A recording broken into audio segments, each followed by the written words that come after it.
துலாம் ராசி நபர்களுக்கு 2024 பிப்ரவரி மாதத்திற்கு உண்டான பலன்கள். துலா ராசி நபர்களை பொறுத்தவரை அதிர்ஷ்டத்தை, அதாவது உடல் உழைப்பின் மூலியமான ஒரு ஆதாயத்தை, அதிர்ஷ்டத்தை, ஒரு பொருள் வரவை, பண வரவை குறிக்கக்கூடிய கிரகம் சனி.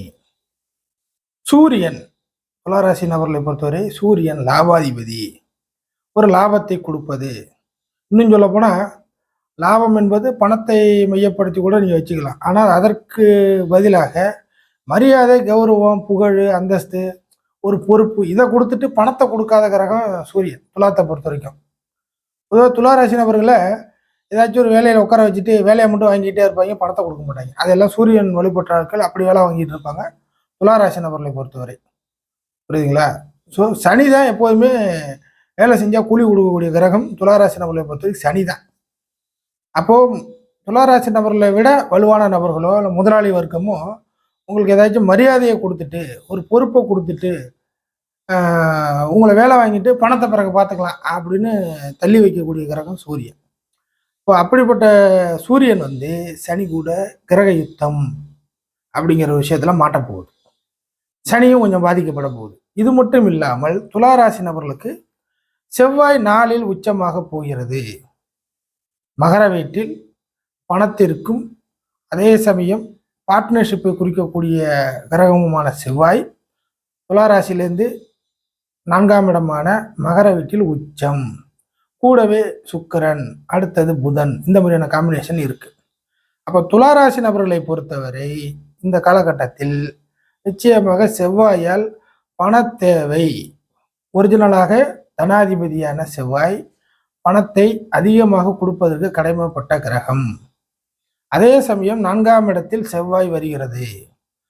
ஒரு லேண்ட் ரீதியாக, ஒரு கன்ஸ்ட்ரக்ஷன் ரீதியாக, ஒரு இடம் சம்பந்தப்பட்ட, நிலம் சம்பந்தப்பட்ட விஷயத்துல ஒரு ஒர்க் இருக்கு உங்களுக்கு, இல்லை லேண்ட் சேல்ஸு பெரிய அளவுக்கு பெரிய ஒரு ஏக்கர் கணக்கில் முடிக்கணும், இந்த மாதிரியான ஹியூஜான ஒரு விஷயத்துல செவ்வாய் உங்களுக்கு லாபத்தை கொடுக்க போகிறது. பெரிய இடத்தில் அப்படிங்கிற விஷயத்த கூட ஞாபகம் வச்சுக்கிங்க. ஸோ ஒரு லேண்டை பெரிய அளவுக்கு சேல் பண்ணி அதில் வரவு செலவு பண்ணி ஒரு லாபத்தை கொடுக்கக்கூடிய, பணத்தை கொடுக்கக்கூடிய கிரகமாக இந்த மாதம் உச்ச அமைப்பில் இருக்குது. பார்ட்னர்ஷிப்பு இந்த காலகட்டத்தில் பயன்பட போகிறது. கூட்டுச்சேர்க்கை ஆகும். ஒரு பெரிய புரோக்கர் அமைப்பாக நீங்கள் மாறுவீர்கள். கமிஷன் கிடைக்கும். அப்போ 4ஆம் இடங்கிறது சுகத்தின் அடிப்படையில் உள்ளது. சொத்து சுகத்தை குடிக்கும். அப்போ இந்த மாதிரியான விஷயத்தெல்லாம் பார்த்தீங்கன்னாக்கா செவ்வாய் அந்த இடத்துல உச்சமாவது ஒரு பெரிய இடம் கைமாறுவதாலேயோ இல்லை நீங்கள் சேல் பண்ணுவதனாலேயோ அதன் மூலியமா பணம் கிடைப்பதாக அமைகிறது. இதுதான் முக்கியமான பாயிண்ட்டு. எப்படியாக இருந்தாலும் சம்பள வேலைக்கோ தொழில் பண்ணுறீங்களோ எதுவாக இருந்தாலும் துளாராசி நபர்களை பொறுத்தவரை பிப்ரவரி மாதத்தில் பண தேவைகளுக்கு கஷ்டப்பட வேண்டியது இல்லை. இடத்தை மையப்படுத்தி உங்களுக்கு பணம் வரும். குறிப்பாக ரியல் எஸ்டேட் அந்த லைனில் இருக்கக்கூடியவங்களுக்கு ஓகே முதன்மையாக. இது மட்டும் இல்லாமல் மிஷினரி இயந்திரம் வச்சு வேலை செய்யக்கூடிய நபர்கள், அதுக்கடுத்து பார்த்தீங்கன்னாக்கா மிஷினரி ஷாப்பு, அதாவது மிஷின் ஒர்க்குக்கு நீங்கள் ஏதாச்சும் பொருட்கள் சப்ளை பண்ணக்கூடிய நபர்கள், அடுத்தது போர்வெல் சொல்கிறோம் இல்லைங்களா, இந்த மாதிரியான லைனில் இருக்கக்கூடியவர்கள், மோட்டார் சம்மந்தப்பட்ட லைனில் இருக்கக்கூடியவர்கள், இது எல்லாமே துளாராசி நபர்களுக்கு முதன்மையாக பலனை கொடுக்கும். அடுத்ததாக இப்போ சனியும் சூரியன் இந்த அமைப்பில் இருக்குங்கிறதுனால நீங்கள் வேலை செய்ய சம்பள வேலைக்கு போயிட்டுருங்க அப்படிங்கிறவங்களுக்கு ஏதாச்சும் ஒரு அதிர்ஷ்ட குறைபாடு வந்துடும். உங்களுடைய நடவடிக்கை ஏதாச்சும் வித்தியாசமாக மற்றவர்களை பார்க்கப்பட்டு ஒரு அதிர்ஷ்ட குறைபாடு, உங்களுக்கான ஒர்க்கில் நீங்கள் ஒரு உயர்வுக்கு போக வேண்டிய நேரம் பார்த்து ஏதாச்சும் நீங்கள் நடந்துக்கிற விதம் கரும்புள்ளியாக மாறி பிளாக் மார்க்காக விழுந்து இந்த காலகட்டத்தில் சரிவுகளை கொடுத்துரும். அதில் ஜாக்கிரதையாக இருங்க. ஏன்னா சூரியன் சனியும் கிரக யுத்தத்தில் இருக்கும் பொழுது நிச்சயமாக மேலிடத்துக்கும் கீழிடத்துக்கும் நடுவில் மாடிட்டு முழிச்சு உங்களுக்கான உயர்வு வராமல் போவதற்கு நீங்களே ஒரு காரணமாக மாறிவிடுவீர்கள். பிளாக் மார்க் அந்த விஷயத்தில் துளாராசி நபர்கள் கொஞ்சம் யோசிக்கணும். முதலாளி அமைப்புகளுக்கு ஒன்றும் பிரச்சனை இல்லை. நீங்கள் தான் முதலாளி, நீங்கள் தான் தொழில் பண்ணிக்கிட்டு இருக்கிறேன் அப்படிங்கிறவங்களுக்கு அது ஒன்றும் பிரச்சனை இல்லை. ஒரு சில லேபர் பிரச்சனை மட்டும் தான் வரும். அதை நீங்கள் சமாளிச்சிடலாம். ஸோ துளாராசிக்கு அது ஒன்றும் பிரச்சனை இல்லை.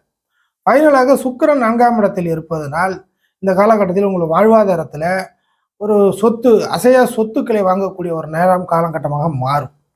பணம் கிடைச்சதுன்னா அதுக்கப்புறம் நம்ம என்ன பண்ணுவோம், நமக்கு தேவையான ஒரு ஆடம்பர பொருட்கள் இல்லை யூஸ் பண்ணக்கூடியது இல்லை ஒரு பிஸ்னஸ் ஓரியன்டாக இது மாதிரி ஏதாச்சும் ஒரு விஷயத்தில் அந்த பணத்தை வந்து நம்ம இன்வெஸ்ட்மெண்ட் பண்ணி பொருளாக மாற்றக்கூடிய ஒரு விஷயத்தை நம்ம அடுத்து போவோம்.